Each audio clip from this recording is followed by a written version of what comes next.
không nhìn thấy rõ con to mấy. Con lại nhìn thấy rõ.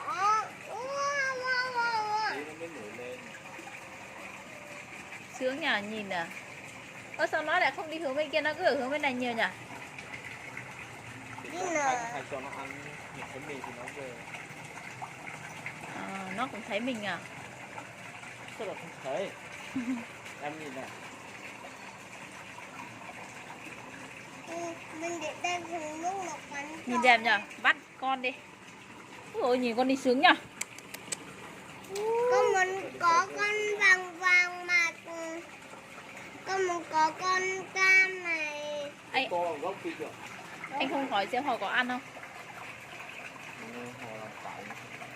Nhưng mà ví dụ họ có ăn không? Nhìn sướng nhỉ, nhìn con to thế rồi. Ồ cái này cũng sâu phết đấy chứ nhở? Phải hơn 1 mét đấy nhở? Kìa kìa, nhưng mà con to đi xa là. Ôi tí nữa khó chơi nhau lắm.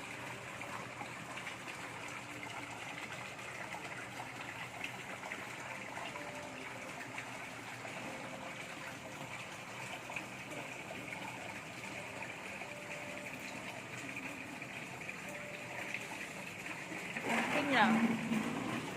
Cá màu đi đẹp lắm này. Trên hở dưới trong cất thôi, nhìn này.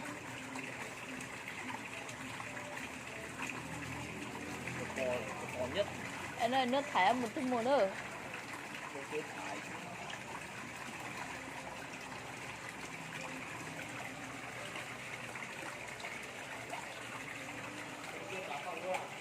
Cua.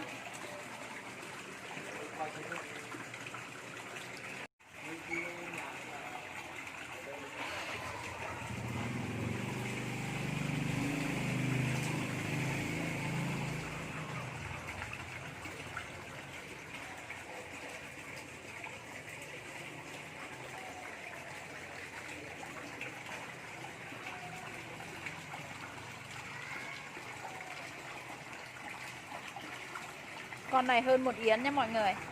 Con to ở trong đây này có cặp trắng.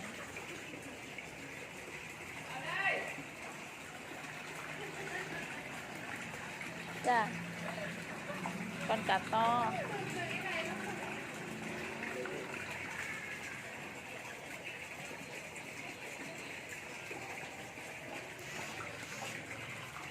Con vàng này phải hơn 1 cân rồi. 2 con to này, một con hơn 1 yến nhá.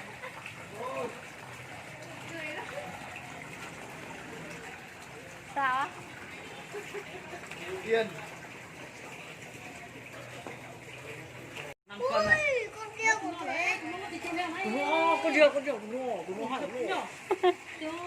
Kia. Ô, cái đấy là cá trắng đấy nhở? Nhìn này, con này to kinh khủng này. Cá trắng nữa. Ui, con cá trắng con này. 2 con. Nhìn kinh khủng chưa? Ui, một con cá nhỏ. Con đã thấy một con cá nhỏ đáng yêu quá rồi á. Nhìn này, Con sư. đây này. Vậy lo thấy ơi, đừng có thể tiêu liơ.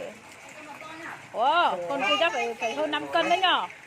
Cá là con trang về nước. 7-8 cân đấy. Con 7-8 cân, con này hơn yến này. Hơn yến đấy, con này hơn yến này. Cá là nuôi trang về nước. Ba lên lặn xuống. Cá là nuôi con tặng. To nhở? Đi nhở? Đi nào.